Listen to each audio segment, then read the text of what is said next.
Hello बच्चों।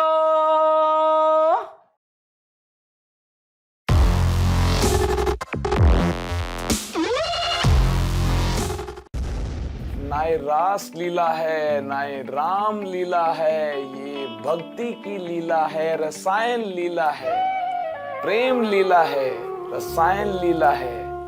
आज chemistry की मायावी शक्तियों का जन्म होगा। आज हम स्टार्ट करेंगे एक बेहतरीन चैप्टर का नाम है some basic concepts of chemistry. आप भी अगर केमिस्ट्री की मायावी शक्तियों को पाना चाहते हैं तो रेडी हो जाएं। दोस्तों, जिनके इरादे लिखे जाते हैं मेहनत की स्याही से, उनकी किस्मत के पन्ने कभी खाली नहीं मिलते हैं, खाली नहीं मिलते हैं। आप भी अपनी किस्मत के पन्नों को रंगना चाहते हैं रसायन लीला के साथ, तो आप रेडी हो जाएं। मेरे साथ चैप्टर की हेडिंग लगा लें, some basic concepts of chemistry. आज हम बिल्कुल बेसिक से इस चैप्टर को स्टार्ट करेंगे। जिन स्टूडेंट्स ने मुझसे रिक्वेस्ट की थी सर चैप्टर को स्टार्ट कीजिए बिल्कुल बेसिक से, हमें केमिस्ट्री का ABCD भी नहीं आता है, वक्त आ गया है मेरे दोस्तों। आज हम बिल्कुल बेसिक से चैप्टर को स्टार्ट करेंगे। चैप्टर का नाम आपके सामने है, उम्मीद है ये आपने अच्छे से अंडरस्टैंड किया होगा। मैटर क्या होता है, हमें केमिस्ट्री को वहीं से स्टार्ट करना है जहां से केमिस्ट्री का जन्म हुआ है, वहीं से ही हमें बात करनी है। मैटर क्या है इसे हमें सबसे पहले जानना है। Anything that has mass and occupies space is called matter. आपके आसपास जितनी भी चीजें हैं जिनका मास है, जो स्थान घेरती हैं, उन्हें हम क्या बोलते हैं? मैटर बोलते हैं।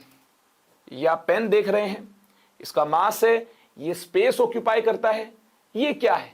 ये मैटर है। और ये बोर्ड देखिए, ये भी क्या, इसका मास है, ये स्पेस ऑक्यूपाई करता है, ये भी मैटर है। अगर इस बोर्ड के इतने पोर्शन को कंसिडर किया जाए, ध्यान दीजिएगा, तो क्या ये कंटिन्यूअस मैटर है? जी नहीं, ये कंटिन्यूअस मैटर नहीं है, ये छोटे छोटे पार्टिकल से मिलकर बना है। क्या इन पार्टिकल्स को हम अपनी आंखों से देख सकते हैं? हमारे पास इतनी ज्यादा मायावी ताकतें नहीं हैं, या हम बोल सकते हैं भगवान ने हमारी आंखों को इतना पावरफुल नहीं बनाया है कि हम इन छोटे छोटे वेरी स्मॉल पार्टिकल्स को हमारे आंखों से देख पाए। ये वेरी स्मॉल पार्टिकल्स क्या है? एटम्स है। और जो पोर्शन हमने कंसिडर किया है, ये क्या है? ये मैटर है। एटम की पिक्चर के लिए STM यूज होता है, स्पेशली डिजाइंड माइक्रोस्कोप। STM क्या है? ये स्कैनिंग टनलिंग माइक्रोस्कोप। जी हां, ये scanning tunnelling microscope, scanning tunnelling microscope, जिसको यूज करते हैं एटम की पिक्चर के लिए। एटम को कैसा एज्यूम किया गया है? एटम को स्फेरिकल एज्यूम किया गया है।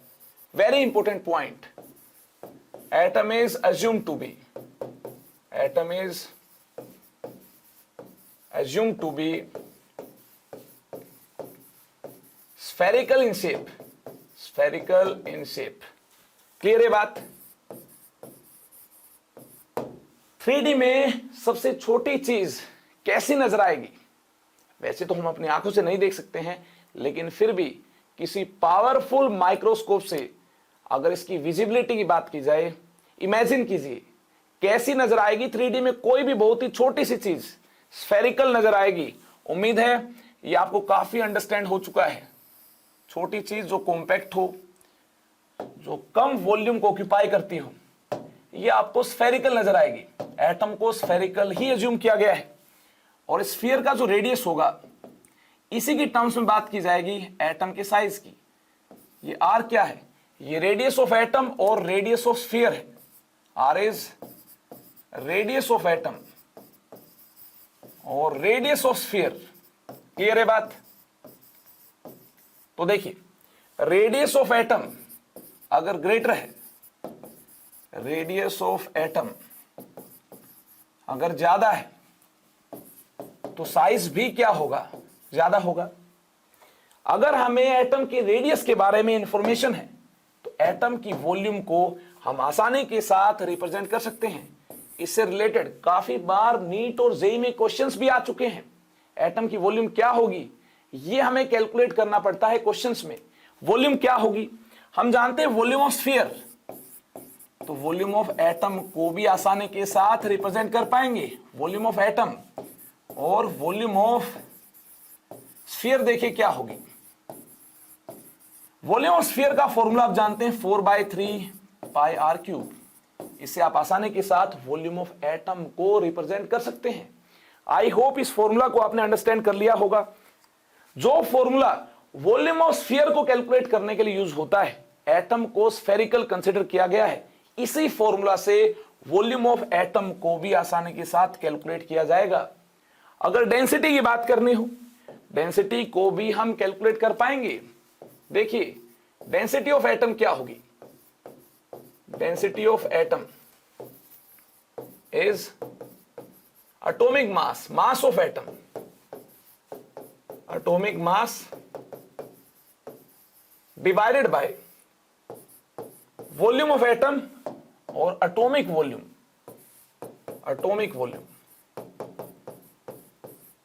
देखिए एटॉमिक वॉल्यूम क्या है, अगर हम रेडियस जानते हैं तो atomic volume 4/3 pi r cube है।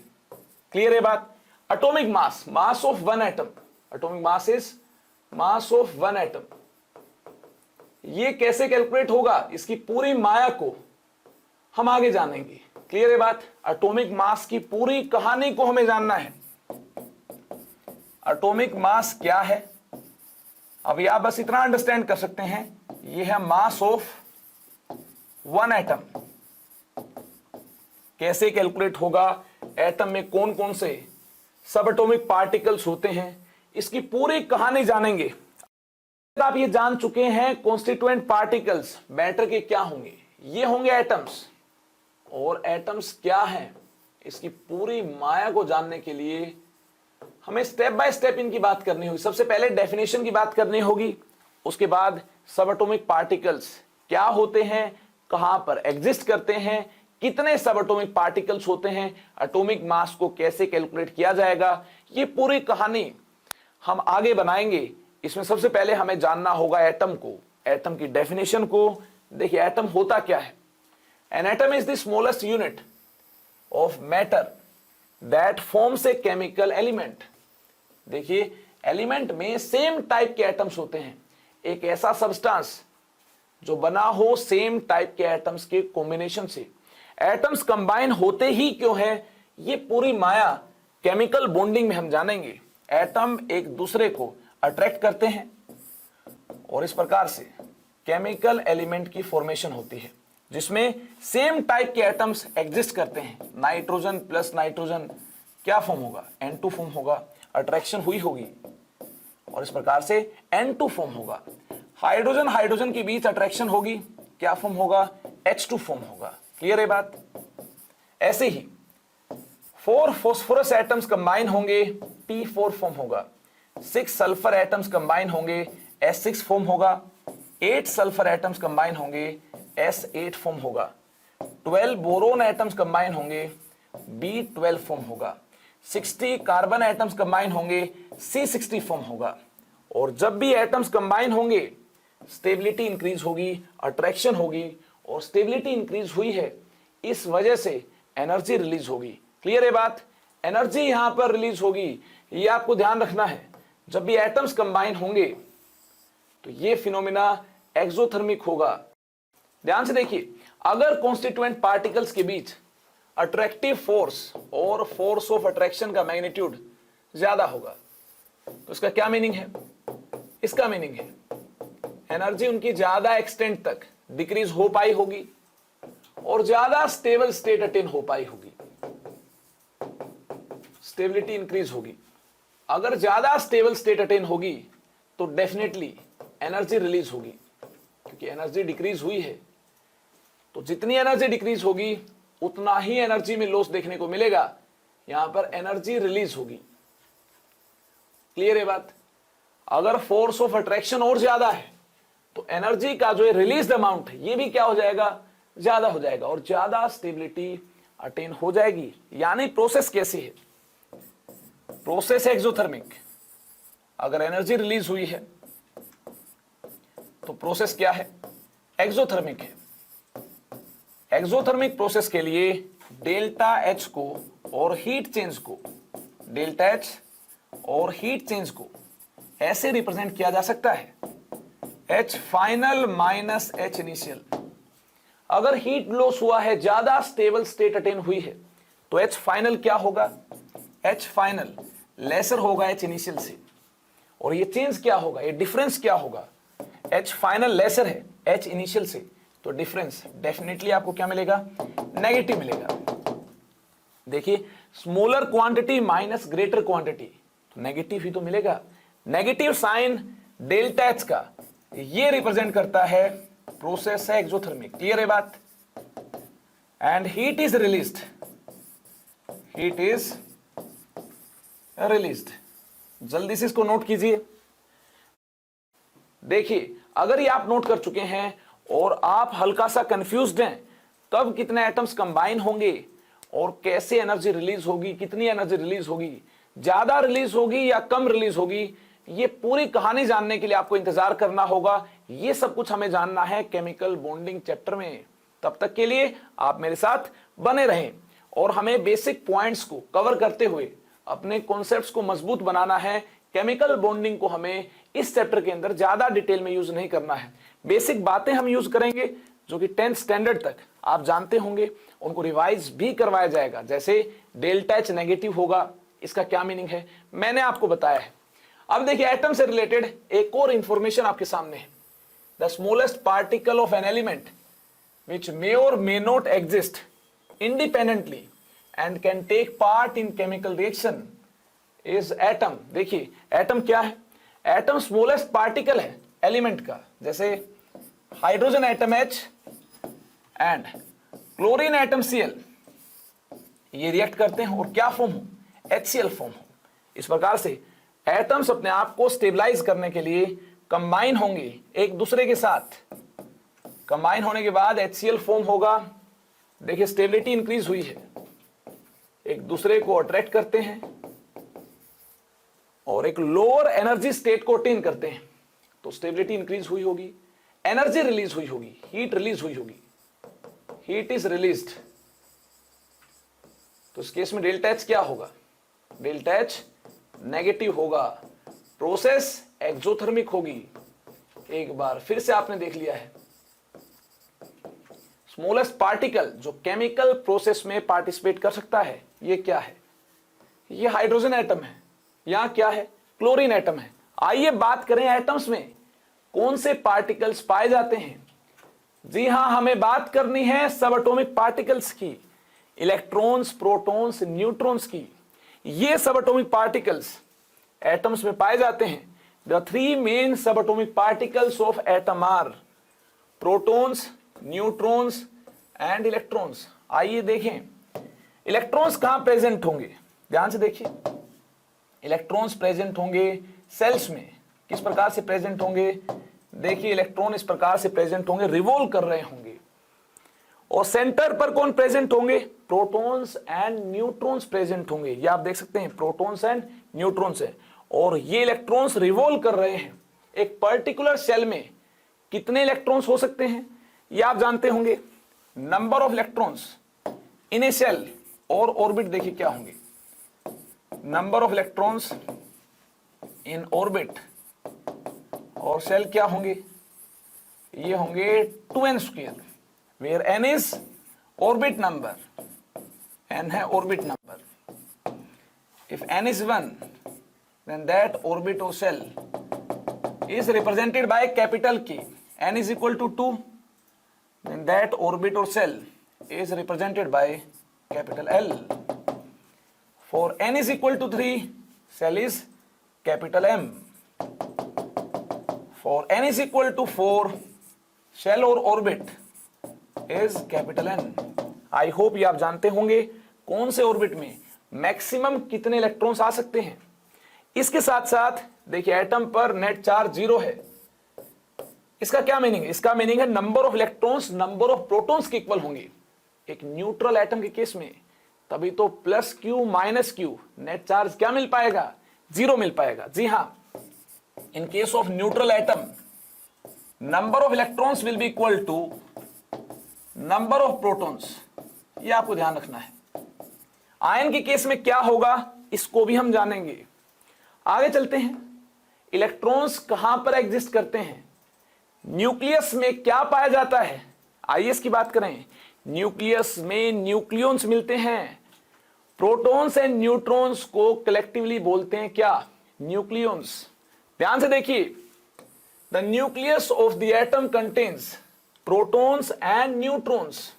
Protons are positively charged and neutrons carry no charge. Nucleus में कौन पाए जाते हैं, प्रोटॉन्स न्यूट्रॉन्स, और इनको कलेक्टिवली क्या बोल सकते हैं, न्यूक्लियॉन्स बोल सकते हैं। आपको याद रखना है। देखिए, प्रोटॉन्स एंड न्यूट्रॉन्स, इनको क्या बोलेंगे कलेक्टिवली, इनको बोला जाएगा न्यूक्लियॉन्स। आई होप ये आपको क्लियर है। The outermost region of the atom are called shell और ऑर्बिट। They contain electrons. देखिए, जो आउटरमोस्ट रीजन है, जो सर्कुलर पाथ है, इसमें कौन प्रेजेंट होंगे, इसमें प्रेजेंट होंगे इलेक्ट्रॉन्स। ये आप यहां भी देख चुके हैं।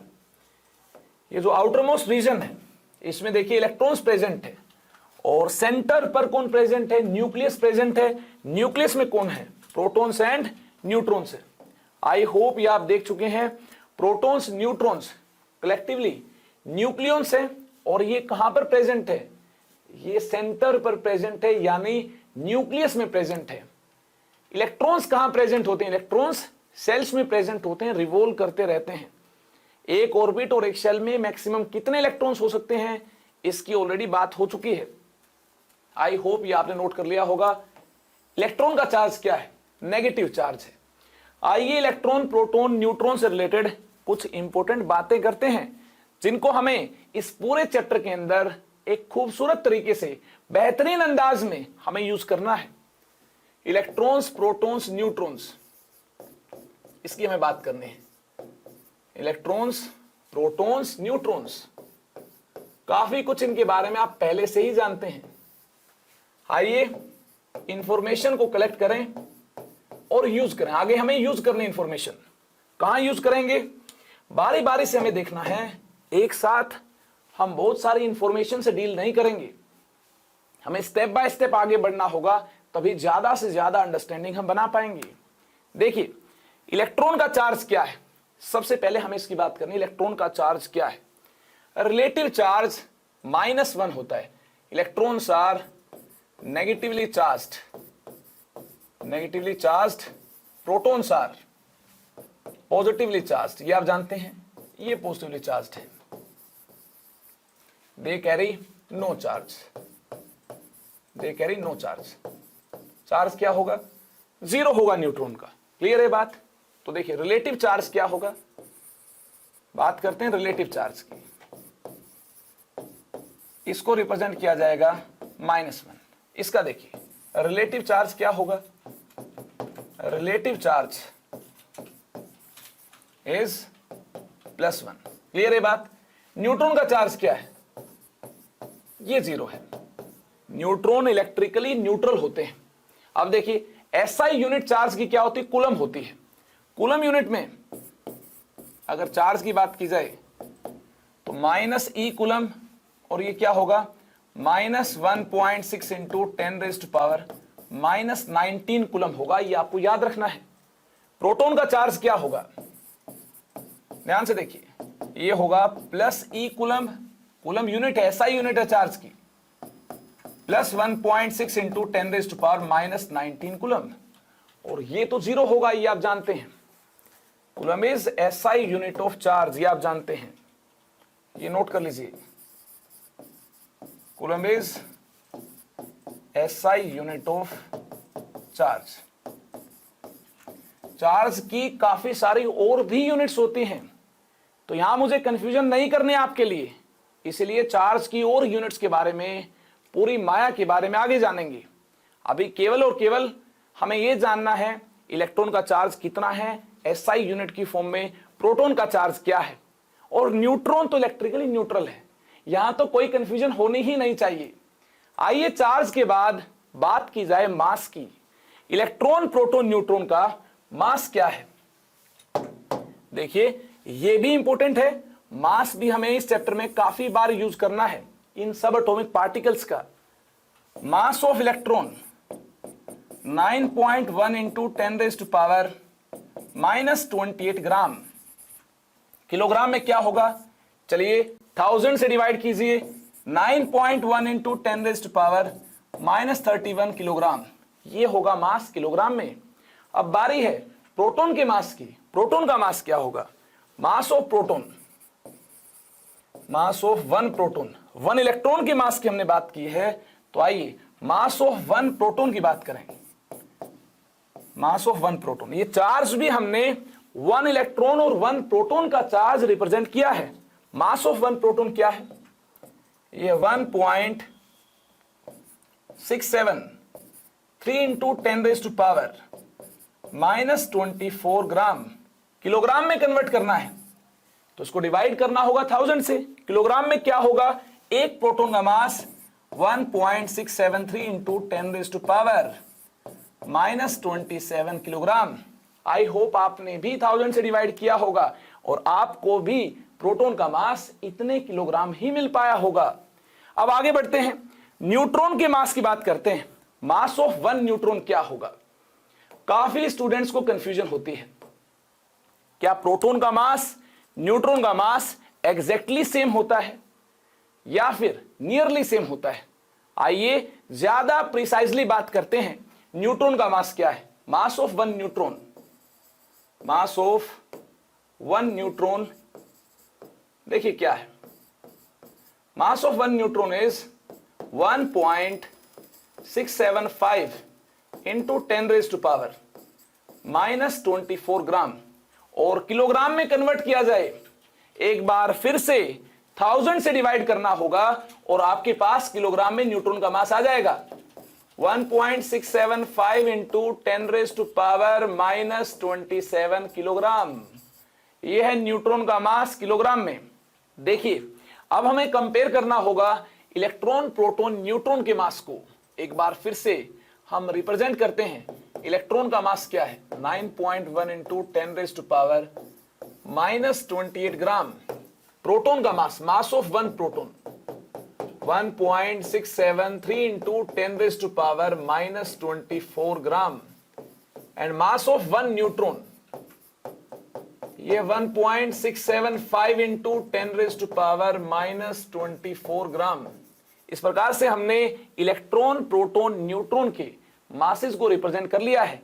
अब हमारे लिए काफी आसान होगा इनका कंपैरिजन, हम आसानी के साथ कंक्लूड कर सकते हैं। या इनको कंपेयर करने के बाद देखिए क्या कंक्लूड करेंगे हम, mass of proton is approximately equal to mass of neutron. आप देख सकते हैं mass of proton approximately equal है मास ऑफ न्यूट्रॉन के।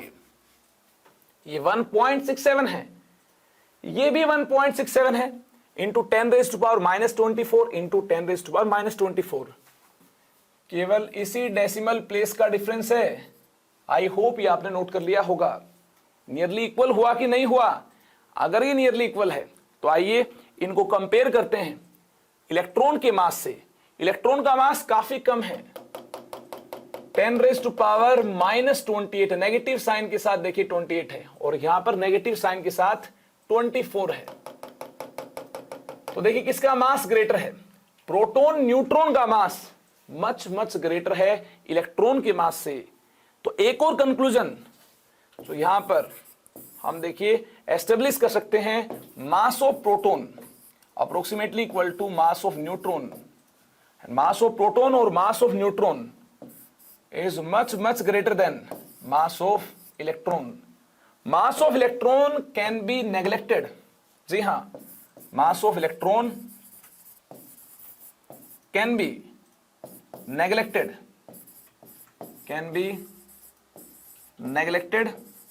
with respect to mass of proton and neutron.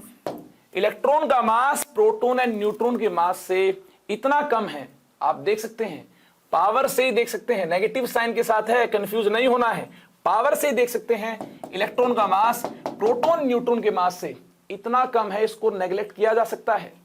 अगर ज्यादा प्रिसाइजली आपसे ये पूछा जाए प्रोटॉन न्यूट्रॉन के मास किस प्रकार से रिलेटेड है, तो आप क्या बोलेंगे, स्लाइटली किसका मास ग्रेटर होगा, प्रोटॉन का या न्यूट्रॉन का। ध्यान से देखिए, न्यूट्रॉन का मास स्लाइटली क्या होगा, ग्रेटर होगा। मास of neutron is slightly greater then mass of proton. I hope ये भी आपने अच्छे से अंडरस्टैंड कर लिया है। यानी एटॉमिक मास की जब कैलकुलेशन होगी तो इलेक्ट्रॉन के मास को कंसीडर नहीं किया जाएगा।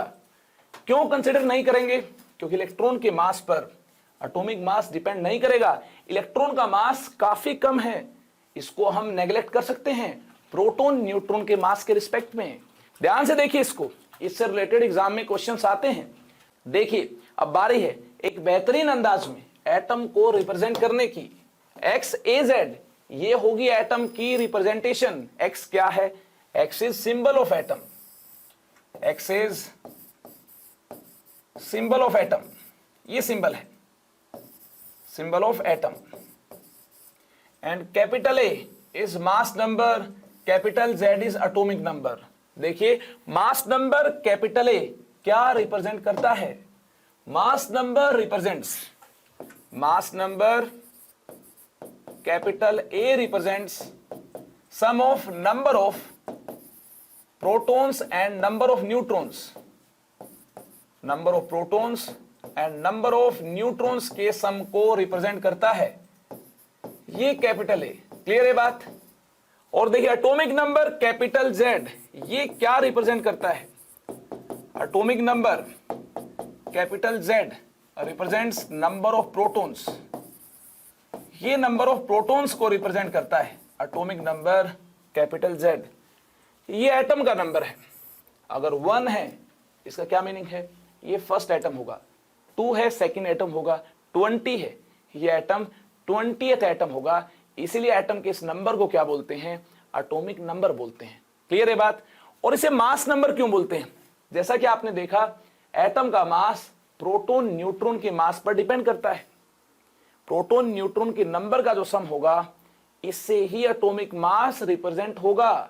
यानी जो कैपिटल ए है, जो sum of number of protons and number of neutrons है, कैपिटल ए, यही होगा एटॉमिक मास। किस यूनिट में होगा इसकी डिटेल में बात की जाएगी, कैसे होगा इसकी भी बात की जाएगी। अभी आपको बस इतना ही ध्यान रखना है, ये जो कैपिटल ए है ये एटम के मास को रिप्रेजेंट भी करता है, इसलिए इसको क्या बोलते हैं, इसलिए इसको मास नंबर बोलते हैं।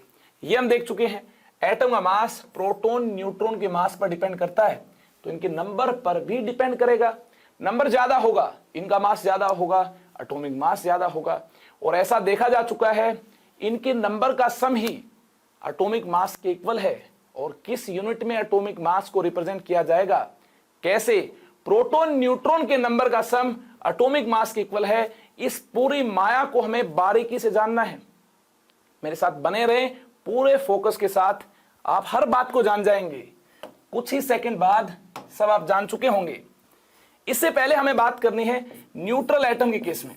हमने प्रोटॉन न्यूट्रॉन के नंबर के सम की बात की, हमने प्रोटॉन के नंबर की बात की, हमने अभी तक इलेक्ट्रॉन के नंबर की बात नहीं की है। आइए इलेक्ट्रॉन के नंबर की बात करें। इलेक्ट्रॉन का नंबर क्या होगा अगर एटम की रिप्रेजेंटेशन ऐसी हो। न्यूट्रल एटम है, नेट चार्ज क्या है, नेट चार्ज 0 है। ऐसा कब होगा, जब प्रोटॉन का प्लस क्यू चार्ज इलेक्ट्रॉन का माइनस क्यू चार्ज ऐड किया जाए तो क्या हो जाए, ये 0 हो जाए, तभी तो नेट चार्ज क्या मिल पाएगा, नेट चार्ज 0 मिल पाएगा। और इन दोनों के चार्ज का सम 0 कब मिलेगा, जब इन दोनों का नंबर इक्वल हो। In a neutral atom, in a neutral atom we can say that number of electrons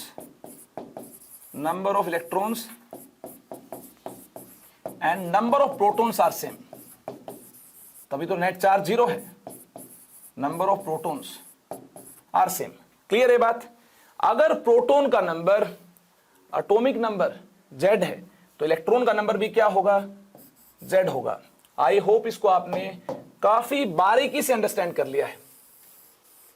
अगर आप इलेक्ट्रॉन प्रोटॉन के नंबर को रिप्रेजेंट कर चुके हैं तो न्यूट्रॉन का नंबर क्या होगा।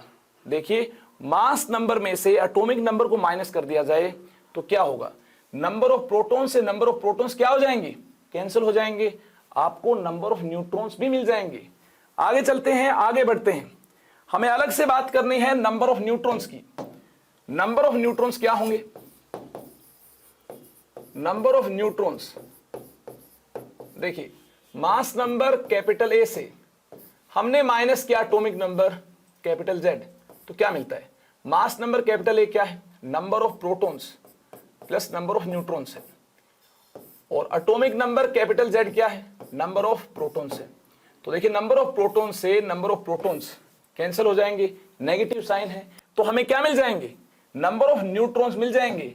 और यही तो हम चाहते थे, अलग से हमें मिल पाए नंबर ऑफ न्यूट्रॉन्स। हम हमारे मकसद में कामयाब हुए, नंबर ऑफ न्यूट्रॉन्स हमें मिल पाए। देखिए क्या, a माइनस जेड, इस प्रकार से हमने अलग अलग से नंबर ऑफ न्यूट्रॉन्स की बात कर ली है, number of electrons, number of protons की बात कर ली है। यानी एटम की रिप्रेजेंटेशन में हमने महारत हासिल कर ली है। क्या हम आगे चल सकते हैं, आपकी अनुमति है। आप अगर इसको नोट कर चुके हैं तो मुझे लगता है मुझे आगे चलना चाहिए। देखिए रसायन लीला में एक और बेहतरीन टॉपिक आपके सामने है, बेबाक तरीके से इस टॉपिक को भी हम अंडरस्टैंड करेंगे। टॉपिक का नाम क्या है, आयन। हमें आयन को जानना है, एटम के बाद हमें आयन की बात करनी है। आयन को देखिए किस प्रकार से डिफाइन किया गया है। Ion is a charged atom और मॉलिक्यूल। चार्ज्ड एटम और मॉलिक्यूल को आयन बोलते हैं। मॉलिक्यूल की दुनिया में बाद में एंटर होंगे, अभी हमें चार्ज्ड एटम की ज्यादा डिटेल में बात करनी है। चार्ज कब अपीयर होगा, ट्रांसफेरेंस ऑफ इलेक्ट्रॉन की वजह से चार्ज अपीयर होगा। जब इलेक्ट्रॉन का लॉस होगा, इलेक्ट्रॉन का गेन होगा, तब अपीयर होगा चार्ज। तो देखिए आयन कितने टाइप के हैं और कैसे इलेक्ट्रॉन का लॉस, कैसे इलेक्ट्रॉन का गेन होगा तो कितना चार्ज अपीयर हो पाएगा, इसको हमें बारीकी से अंडरस्टैंड करना है।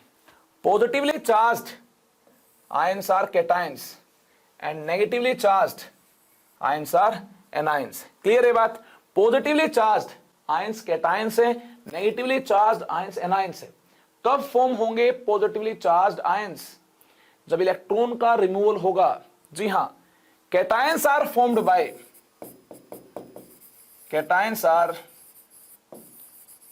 Formed by loss of electron. Electron के लॉस के बाद ही पॉजिटिव चार्ज अपीयर हो पाएगा।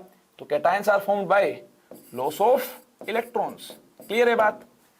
और यही बात की जाए एनायंस की, तो यहां आपको नोट करना होगा anions are formed by gain of electrons, formed by gain of electrons. जब इलेक्ट्रॉन्स का गेन होगा तभी तो नेगेटिव चार्ज अपीयर हो पाएगा। आई होप इसको आपने अंडरस्टैंड कर लिया है। इलेक्ट्रॉन्स नेगेटिवली चार्ज्ड है। जब एक न्यूट्रल एटम में नेगेटिवली चार्ज इलेक्ट्रॉन्स एंटर होंगे तो नेगेटिव चार्ज ही तो अपीयर होगा। क्लियर है बात। कितना चार्ज अपीयर होगा, आइए इसकी बात करें। मान लेते हैं कोई एटम कैपिटल एन है, जिसको इस प्रकार से रिप्रेजेंट किया गया है। किस प्रकार से, NaZ। देखिए मास नंबर ए है, एटॉमिक नंबर Z है। अगर इसमें Y इलेक्ट्रॉन्स ऐड कर दी जाएं तो देखिए एक इलेक्ट्रॉन का चार्ज -1, Y इलेक्ट्रॉन्स का चार्ज क्या होगा, Y इलेक्ट्रॉन्स का चार्ज होगा Y minus. Number of electrons gained ही ये चार्ज है, चार्ज का मैग्नीट्यूड है। जितने इलेक्ट्रॉन्स गेन हुए होंगे उतना ही तो चार्ज यहां पर अपीयर होगा। Y इलेक्ट्रॉन्स गेन हुए हैं तो देखिए Y माइनस चार्ज अपीयर हुआ है। नेगेटिव चार्ज होता है इलेक्ट्रॉन का, तो देखिए चार्ज क्या होगा यहां पर, -Y होगा।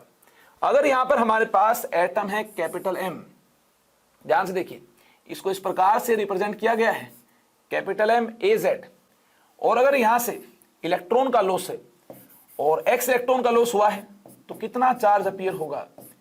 देखिए एक इलेक्ट्रॉन जाने से +1 चार्ज अपीयर होता है, तो X इलेक्ट्रॉन्स जाने से कितना पॉजिटिव चार्ज अपीयर होगा, X प्लस चार्ज अपीयर होगा। देखिए X प्लस X माइनस, ये नेट चार्ज क्या था, 0 था, आप देख सकते हैं। ऐसे ही NY माइनस में से Y माइनस को रिमूव कर दीजिए, चार्ज क्या था, 0 था। यहां पर आपने देखा अगर इलेक्ट्रॉन्स का रिमूवल होगा तो पॉजिटिवली चार्ज आयन यानी कैटायन फॉर्म होगा। और कैटायन का चार्ज कितना होगा, जितने इलेक्ट्रॉन्स का रिमूवल हुआ है उतना ही पॉजिटिव चार्ज कैटायन का होगा। आप देख सकते हैं x प्लस है, यानी नंबर ऑफ इलेक्ट्रॉन लॉस्ट कितने हैं, x है, ये आप देख सकते हैं, ये है नंबर ऑफ इलेक्ट्रॉन्स लॉस्ट। और यहां पर y माइनस चार्ज है, यहां पर देखिए नंबर ऑफ इलेक्ट्रॉन्स गेन क्या है, y है, number of electrons gained y है, तो चार्ज क्या है, y माइनस है। आई होप ये आपने काफी अच्छे से अंडरस्टैंड कर लिया होगा। कैटायन की फॉर्मेशन होगी लॉस ऑफ इलेक्ट्रॉन के बाद और एनायन की फॉर्मेशन होगी गेन ऑफ इलेक्ट्रॉन के बाद। और जितने इलेक्ट्रॉन का लॉस है उतना पॉजिटिव चार्ज अपीयर होगा, जितने इलेक्ट्रॉन्स का गेन है उतना ही यहां पर देखिए नेगेटिव चार्ज का मैग्नीट्यूड होगा। आइए बारीकी से अंडरस्टैंड करें इन दोनों ही केसेस को। देखिए चार्ज कब अपीयर होगा, it is charged because the number of electrons are not equal to number of protons in the atom और मॉलिक्यूल। देखिए चार्ज तब अपीयर होगा जब number of electrons number of protons के इक्वल नहीं होंगे। किस प्रकार से इक्वल नहीं होंगे, आइए इसकी बारीकी से बात करें। कैटायन के लिए इसकी बात की जाए, जैसे हमने कैटायन के लिए एक बेहतरीन केस को स्टडी किया। केस देखिए हमारे पास क्या है, केस हमारे पास है MaZ। MaZ हमारे पास एक केस है जहां से x इलेक्ट्रॉन्स का लॉस हुआ है, तो क्या फॉर्म हुआ, Mx plus plus x electrons. ये आप देख सकते हैं x इलेक्ट्रॉन्स का लॉस है, x इलेक्ट्रॉन्स के लॉस के बाद किसकी फॉर्मेशन हुई है, ये देखिए x इलेक्ट्रॉन्स के लॉस के बाद Mx प्लस इस कैटायन की फॉर्मेशन हुई है। हमें यहां पर बारीकी से अंडरस्टैंड करना होगा M से Mx प्लस की फॉर्मेशन के दौरान कौन से सबएटॉमिक पार्टिकल्स चेंज हुए हैं और कौन से चेंज नहीं हुए हैं। ध्यान दीजिएगा, यहां पर नंबर ऑफ इलेक्ट्रॉन्स क्या थे, एक न्यूट्रल एटम का केस था। यहां पर number of electrons number of protons equal थे और ये किसके इक्वल थे, ये एटॉमिक नंबर Z के इक्वल थे। ये आप देख चुके हैं न्यूट्रल एटम के केस में इलेक्ट्रॉन का नंबर प्रोटॉन के नंबर के इक्वल है और ये एटॉमिक नंबर क्या है, Z है। अगर बात की जाए नंबर ऑफ न्यूट्रॉन्स की, तो नंबर ऑफ न्यूट्रॉन्स क्या होंगे, ये होंगे mass number minus atomic number. देख चुके हैं आप A माइनस Z, ये दोनों ही पॉइंट आपके क्लियर होंगे। अब देखिए पॉजिटिव चार्ज अपीयर हुआ तो किसका नंबर चेंज हुआ होगा, x इलेक्ट्रॉन्स का रिमूवल हुआ है, यानी इलेक्ट्रॉन्स का नंबर यहां पर चेंज हुआ होगा। किस प्रकार से चेंज हुआ होगा, ध्यान से देखिए, यह इलेक्ट्रॉन का नंबर इस प्रकार से चेंज हुआ है। नंबर ऑफ इलेक्ट्रॉन्स देखिए क्या मिलते हैं, पहले Z थे, अगर x इलेक्ट्रॉन्स का रिमूवल हुआ है तो अब इलेक्ट्रॉन्स कितने होंगे, Z माइनस x होंगे। कोई रॉकेट साइंस तो है नहीं, यहां Z इलेक्ट्रॉन्स पहले थे और x इलेक्ट्रॉन्स का रिमूवल है तो कितने इलेक्ट्रॉन्स रिमेनिंग होंगे, Z माइनस x। प्रोटॉन्स के नंबर के साथ कोई भी चेंज नहीं हुआ है। देखिए नंबर ऑफ प्रोटॉन्स क्या होंगे, सेम होंगे, Z ही होंगे। नंबर ऑफ न्यूट्रॉन्स भी सेम होंगे, क्योंकि जब भी आयन की फॉर्मेशन होती है प्रोटॉन न्यूट्रॉन का नंबर सेम रहता है। नंबर ऑफ न्यूट्रॉन्स क्या होंगे, A माइनस Z होंगे। Number of protons number of neutron same होंगे, लेकिन नंबर ऑफ इलेक्ट्रॉन्स चेंज हो जाएंगे, ये चेंज हो जाएंगे। ये हमने बात की कैटायन के केस में। आइए आगे बात करें एनायन के केस में कैसे नंबर ऑफ इलेक्ट्रॉन्स चेंज हुए होंगे और number of protons number of neutrons किस प्रकार से सेम रहने वाले हैं। आइए इसकी बात करें। एनायन के केस में बेहतरीन अंदाज में हम बात करेंगे। देखिए एनायन के लिए हमें बात करनी है, एटम हमारे पास है capital N AZ, Y electrons को गेन करने के बाद एनायन NY माइनस की फॉर्मेशन हुई है। ध्यान दीजिएगा, यहां पर अगर बात की जाए नंबर ऑफ इलेक्ट्रॉन्स की, नेट चार्ज 0 है, नेट चार्ज 0 है तो number of electrons number of protons ये इक्वल होंगे। और किसके इक्वल होंगे, ये इक्वल होंगे एटॉमिक नंबर Z के। न्यूट्रल एटम के केस में इलेक्ट्रॉन प्रोटॉन का नंबर सेम होता है और किसके इक्वल होता है, ये इक्वल होता है एटॉमिक नंबर Z के। आइए बारी है नंबर ऑफ न्यूट्रॉन्स की, ये भी आप जानते हैं। नंबर ऑफ न्यूट्रॉन्स क्या होंगे?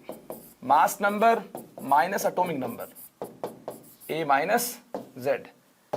आई होप ये आप काफी अच्छे से अंडरस्टैंड कर चुके हैं और बार बार लिखने से आपकी प्रैक्टिस भी हो चुकी है। कितने इलेक्ट्रॉन्स होंगे, कितने प्रोटॉन्स होंगे, कितने न्यूट्रॉन्स होंगे। एक न्यूट्रल एटम के केस में इसका पूरा आइडिया आप ले चुके हैं।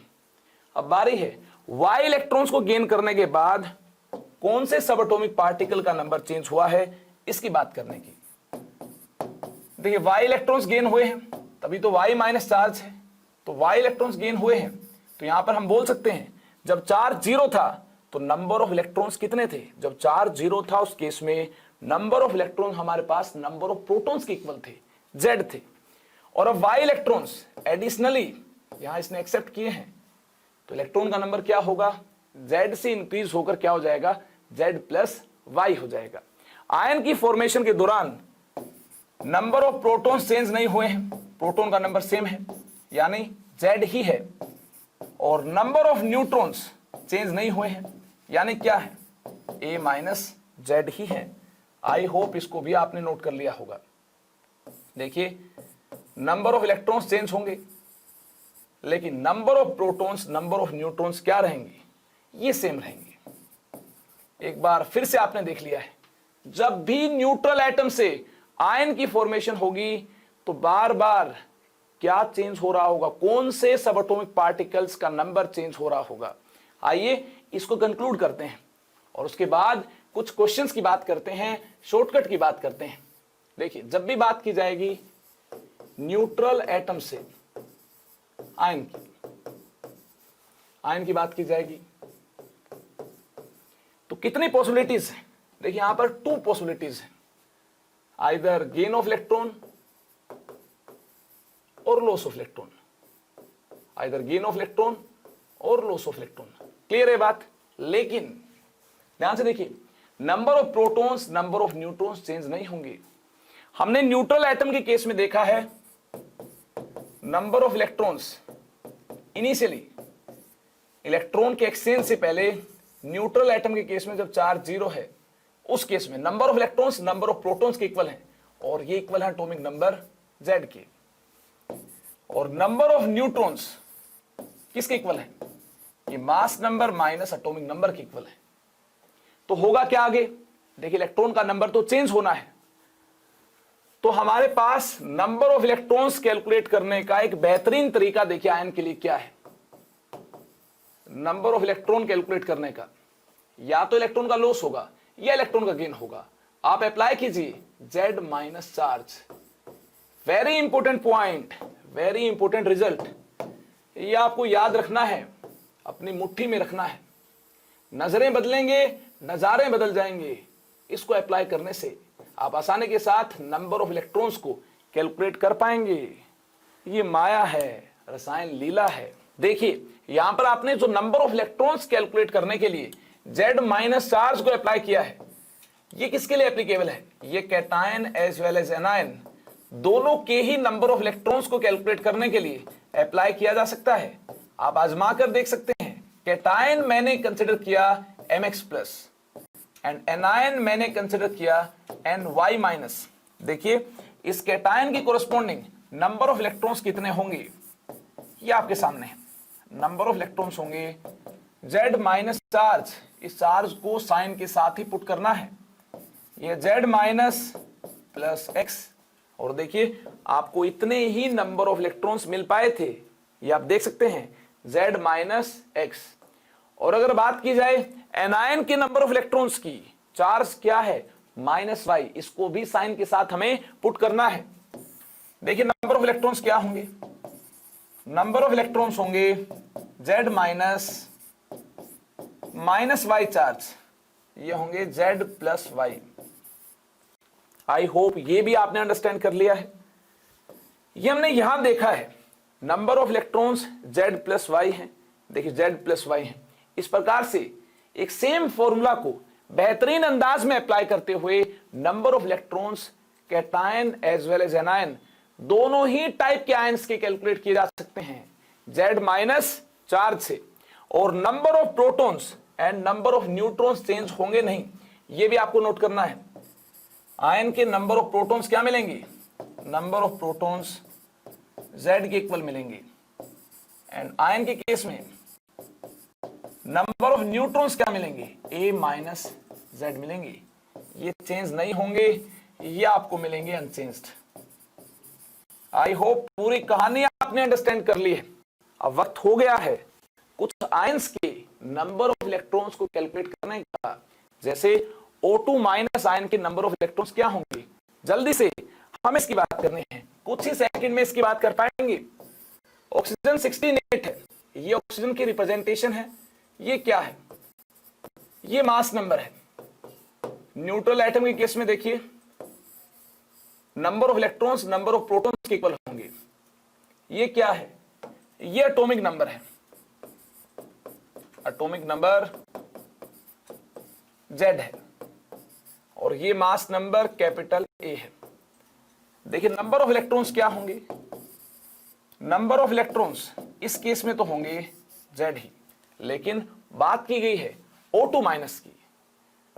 2 इलेक्ट्रॉन्स को एक्सेप्ट करने के बाद फॉर्म होगा O2 माइनस। इस आयन के लिए नंबर ऑफ इलेक्ट्रॉन्स क्या होंगे, इसका एक बेहतरीन शॉर्टकट हम जानते हैं, Z माइनस चार्ज। देखिए Z क्या है, Z 8 है, 8 माइनस -2, चार्ज है -2। नंबर ऑफ इलेक्ट्रॉन्स क्या मिलते हैं, +10 मिलते हैं। आसानी के साथ number of protons number of neutrons को भी रिप्रेजेंट किया जा सकता है। इसमें तो हमें केवल इलेक्ट्रॉन्स को ही कैलकुलेट करना है। नंबर ऑफ इलेक्ट्रॉन्स 10 हुए, आगे चलते हैं। एक और आयन से रिलेटेड बेहतरीन क्वेश्चन हमारे सामने है। इसके लिए हमें एल्यूमिनियम की रिप्रेजेंटेशन पता होनी जरूरी है। एल्यूमिनियम की रिप्रेजेंटेशन ये है, एल्यूमिनियम 27 13। ये मास नंबर है, कैपिटल A मास नंबर है ये, और ये क्या है, ये एटॉमिक नंबर है, कैपिटल Z। ये एटॉमिक नंबर है, और ये केस है न्यूट्रल एटम का। आप देख रहे होंगे न्यूट्रल एटम का केस है। इस केस में नंबर ऑफ इलेक्ट्रॉन्स क्या होंगे, number of electrons number of protons के इक्वल होंगे, नंबर ऑफ प्रोटॉन्स के इक्वल होंगे, यानी Z होंगे। ये आप जानते हैं। अगर Z होंगे, देखिए एल्यूमिनियम 3+ फॉर्म होगा, नंबर ऑफ इलेक्ट्रॉन लॉस्ट क्या होंगे, ये होंगे 3 इलेक्ट्रॉन्स, 3+ चार्ज है तो नंबर ऑफ इलेक्ट्रॉन लॉस्ट होंगे 3। ये हम यहां चार्ज से आइडिया लगा सकते हैं। और इसके नंबर ऑफ इलेक्ट्रॉन्स कितने होंगे, एल्यूमिनियम 3+ के नंबर ऑफ इलेक्ट्रॉन्स की अगर हमें बात करनी है तो डायरेक्टली अप्लाई करना होगा shortcut, number of electrons aluminium 3+ के क्या होंगे, Z माइनस चार्ज। उम्मीद करता हूं हर स्टूडेंट ये जान चुका है इलेक्ट्रॉन कैसे कैलकुलेट किए जाएंगे। एक चार्ज्ड एटम के केस में कौन से शॉर्टकट को हमें अप्लाई करना है, एक बेहतरीन शॉर्टकट हमें अप्लाई करना है, Z माइनस चार्ज। तो देखिए चार्ज इस केस में 3+ है, और Z क्या है, Z 13 है, 13 - 3 हमें नंबर ऑफ इलेक्ट्रॉन्स मिलते हैं 10। ये होगा इसका फाइनल आंसर। आगे चलते हैं। देखिए चार्ज्ड एटम के बाद चार्ज्ड मॉलिक्यूल हमारे पास है, नाइट्रेट आयन हमारे पास है। Calculate the number of electrons for nitrate ion. Nitrate ion के लिए नंबर ऑफ इलेक्ट्रॉन्स क्या होंगे। जो कॉन्सेप्ट आपने एटम के नंबर ऑफ इलेक्ट्रॉन्स कैलकुलेट करने के लिए अप्लाई किया था, उसी कॉन्सेप्ट को हमें मॉलिक्यूल पर भी अप्लाई करना होगा। अगर ये चार्ज्ड है तो देखिए नंबर ऑफ इलेक्ट्रॉन्स क्या होंगे, नंबर ऑफ इलेक्ट्रॉन्स होंगे Z of nitrogen into number of nitrogen 1 into 1, clear है बात, plus Z of oxygen into number of oxygen 3 minus charge. देखिए ये होगा Z का एल्जेब्रिक सम। उसके बाद हमें चार्ज को माइनस करना होगा। आइए बात करें नाइट्रोजन ऑक्सीजन की रिप्रेजेंटेशन की। नाइट्रोजन को इस प्रकार से रिप्रेजेंट किया जाएगा, नाइट्रोजन 14 7। तो देखिए Z क्या है, Z फॉर नाइट्रोजन इज 7, और ऑक्सीजन को इस प्रकार से रिप्रेजेंट किया जाएगा, oxygen 16 8, Z for oxygen is 8, Z for oxygen is 8। आइए पुट करें, Z for nitrogen is 7 and Z for oxygen is 8। इसको पुट करने के बाद, और चार्ज -1 है, चार्ज -1 को पुट करते हैं। इसको पुट करने के बाद नंबर ऑफ इलेक्ट्रॉन्स हमें नाइट्रेट आयन में क्या मिलते हैं, ये मिलते हैं 7 plus 8 into 3 24 plus 1, 7 plus 24 31, 31 plus 1, number of electrons हमें मिलते हैं 32। ये होगा इसका फाइनल आंसर। ऐसे ही कोई और चार्ज मॉलिक्यूल हुआ, उसके लिए नंबर ऑफ इलेक्ट्रॉन्स इसी बेहतरीन अंदाज से हम कैलकुलेट कर पाएंगे। Number of electrons, number of protons, number of neutrons की कैलकुलेशन के बाद अब वक्त हो गया है एटॉमिक मास की कैलकुलेशन को जानने का, कैलकुलेशन ऑफ एटॉमिक मास को जानने का। उससे पहले हम बात करेंगे जल्दी से एटॉमिक मास की डेफिनेशन क्या है। Mass of one atom is called atomic mass. एक एटम का जो मास है इसे हम बोलेंगे एटॉमिक मास। देखिए इसकी यूनिट्स क्या होंगी जो हमें फ्रीक्वेंटली यूज करने हैं। इसकी यूनिट होगी, देखिए AMU, atomic mass unit, AMU atomic mass unit, atomic mass unit. और देखिए इसको ऐसे भी रिप्रेजेंट किया जा सकता है यू से, यूनिफाइड, यूनिफाइड मास, यूनिफाइड मास यूनिट। और देखिए इसको डीए से भी रिप्रेजेंट किया जा सकता है, डाल्टन, ये इसकी यूनिट होंगी। इस प्रकार से एटॉमिक मास की यूनिट्स को यूज करते हुए एटॉमिक मास को इन यूनिट्स में हमें एक्सप्रेस करना है। किस प्रकार से इन यूनिट्स में एटॉमिक मास को एक्सप्रेस किया जाएगा, आइए इसकी बारीकी से बात करें। एक एटम के मास को हमें कैलकुलेट करना है। देखिए atomic mass unit, unified mass unit, Dalton unit के बाद अब बारी है इन यूनिट्स को यूज करते हुए कैसे एटॉमिक मास को एक बेहतरीन अंदाज में रिप्रेजेंट किया जा सकता है। इसके लिए हमें सबसे पहले एटम की रिप्रेजेंटेशन को कंसीडर करना होगा। MAZ, ये हमारे पास एटम की रिप्रेजेंटेशन है। इससे हमें number of electrons, number of protons, number of neutrons की इंफॉर्मेशन मिलती है। देखिए एक जनरल केस हमने कंसीडर किया है, नंबर ऑफ इलेक्ट्रॉन्स इस न्यूट्रल एटम के केस में एटॉमिक नंबर Z के इक्वल होंगे। नेट चार्ज 0 है तो नंबर ऑफ प्रोटॉन्स भी इक्वल होंगे कैपिटल Z के, एटॉमिक नंबर के। यहां पे देखिए नंबर ऑफ न्यूट्रॉन्स क्या होंगे, mass number minus atomic number, A minus Z, ये होंगे नंबर ऑफ न्यूट्रॉन्स। इस प्रकार से हम number of electrons and number of protons equal कर पाएंगे। अगर चार्ज 0 है, जितने प्रोटॉन होंगे उतने ही इलेक्ट्रॉन होंगे। एंड नंबर ऑफ न्यूट्रॉन्स किसके इक्वल होते हैं, mass number minus atomic number, A minus Z। ये हमारे पास इंफॉर्मेशन है नंबर ऑफ न्यूट्रॉन्स की। आइए हम एटॉमिक मास की बात करें। एटॉमिक मास के लिए हमें एटम में एग्जिस्ट होने वाले सब एटॉमिक पार्टिकल्स के मास को ऐड करना होगा तो एटॉमिक मास मिल जाएगा। एटॉमिक मास किसके इक्वल है, ध्यान दीजिएगा, atomic mass is equal to total mass of electrons in one atom plus total mass of protons in one atom. Clear है बात, plus total mass of neutrons, total mass of neutrons in one atom, neutrons in one atom. Clear है बात। देखिए एक atom के अंदर कितना मास होगा इलेक्ट्रॉन, प्रोटॉन, न्यूट्रॉन का, इस जनरल केस से हमें बात करनी है। एक इलेक्ट्रॉन का मास क्या होता है ये आप जानते हैं, 9.1 इंटू 10⁻⁻28, इतने ग्राम एक इलेक्ट्रॉन का मास है। इलेक्ट्रॉन का नंबर क्या है, Z है। तो देखिए Z इलेक्ट्रॉन्स के मास के लिए इसको Z से मल्टीप्लाई करना होगा। इलेक्ट्रॉन का मास हमें ये मिलता है।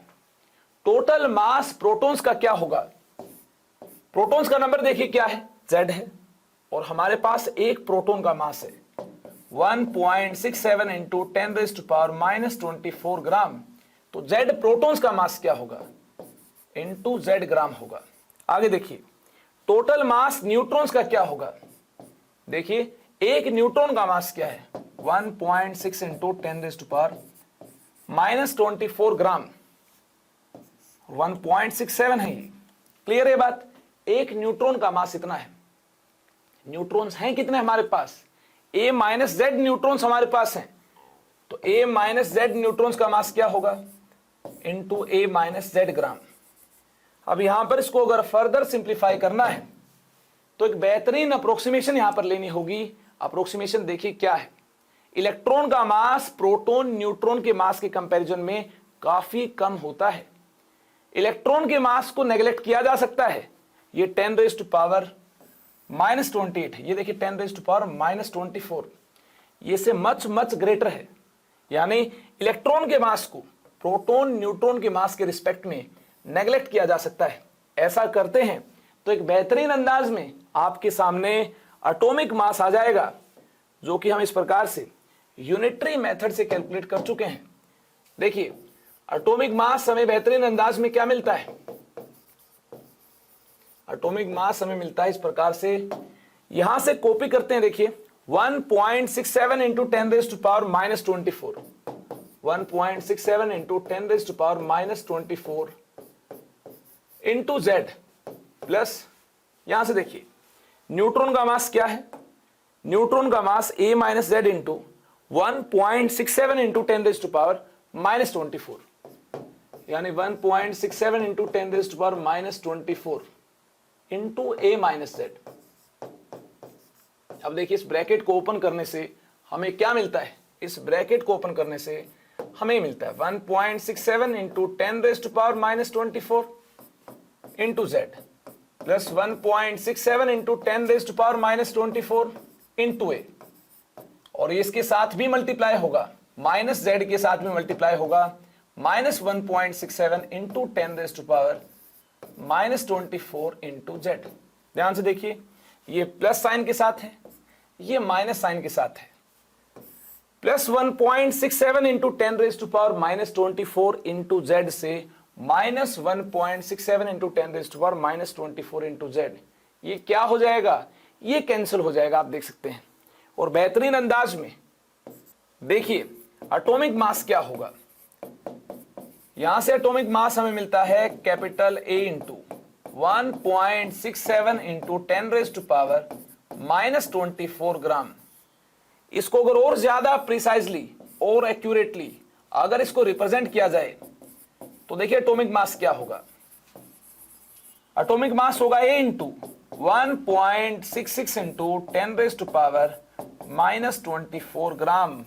आपको ये याद रखना है, जब न्यूक्लियस बना होगा न्यूक्लियर फोर्सेस एग्जिस्ट हुई होंगी।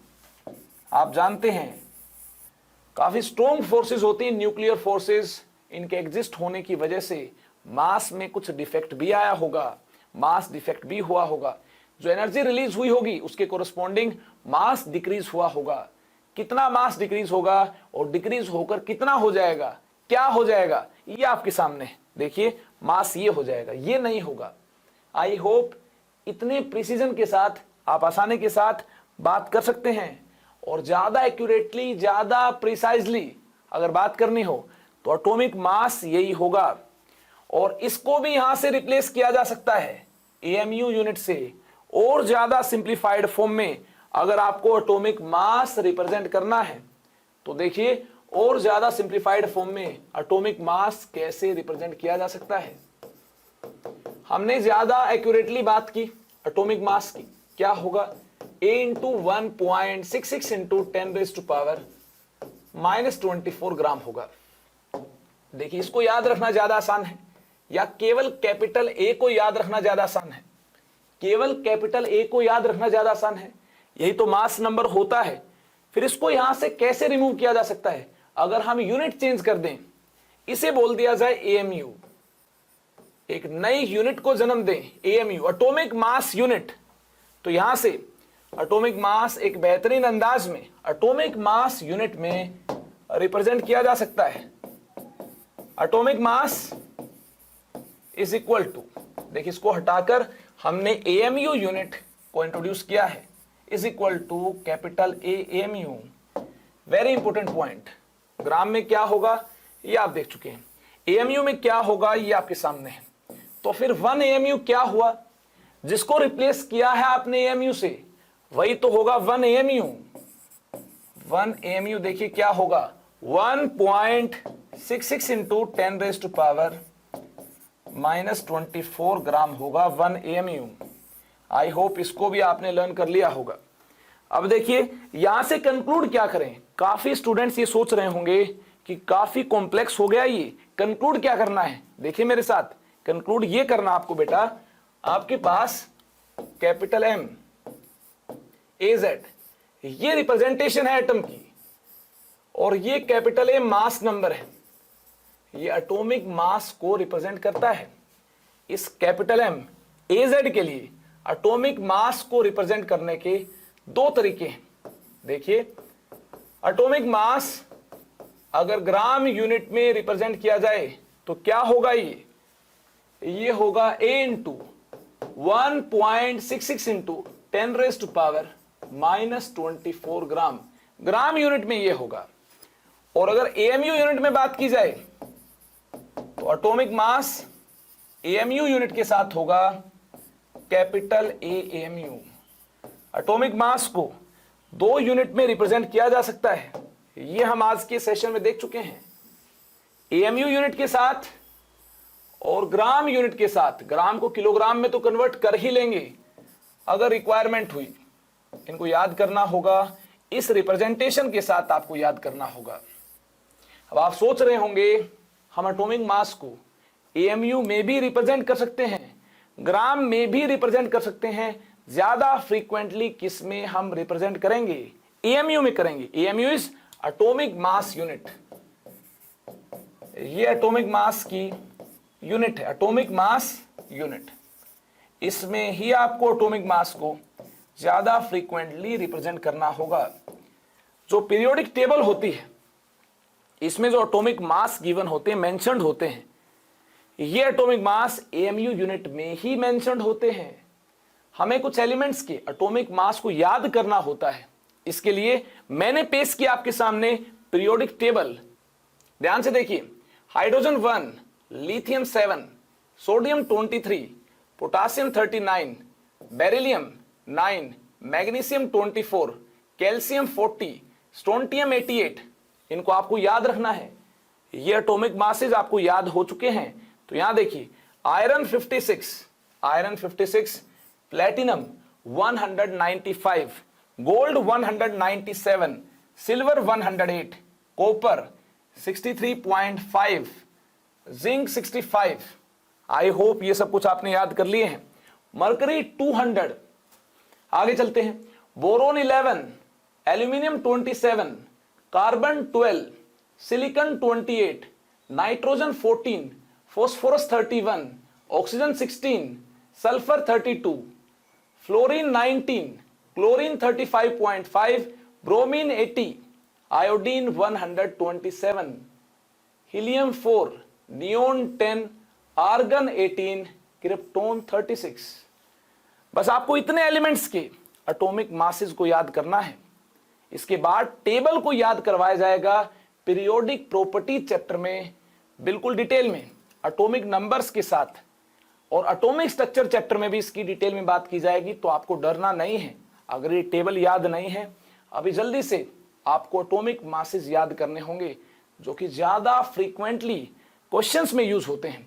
मायावी टेबल आपके सामने है, जल्दी से एटॉमिक मासेस को नोट करें। उम्मीद करता हूं आज आपने काफी बेहतरीन तरीके से ये अंडरस्टैंड किया होगा एटॉमिक मास AMU यूनिट में रिप्रेजेंट किया जाए तो AMU मास नंबर के इक्वल एटॉमिक मास होगा। कौन सी यूनिट में? AMU यानी एटॉमिक मास यूनिट में। और ग्राम यूनिट में बात करनी है तो A को मल्टीप्लाई करना होगा 1.66 इंटू 10⁻⁻24 ग्राम से।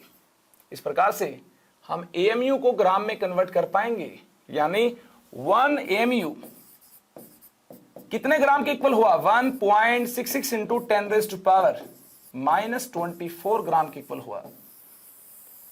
नेक्स्ट सेशन में हमें बात करनी है relative atomic mass, average atomic mass की। एटॉमिक मास फ्रैक्शनल भी हो सकता है। जी हाँ, आइसोटोपिक मिक्सचर्स के केस में एवरेज एटॉमिक मास फ्रैक्शनल ही होगा। ये हम जानेंगे नेक्स्ट सेशन में। तब तक के लिए इस बेसिक पार्ट के साथ और बेहतर अंडरस्टैंडिंग बनाएं। चलिए विदाई लेते हैं एक बड़ी सी स्माइल के साथ। आज के सेशन में इतना ही। Bye bye, take care.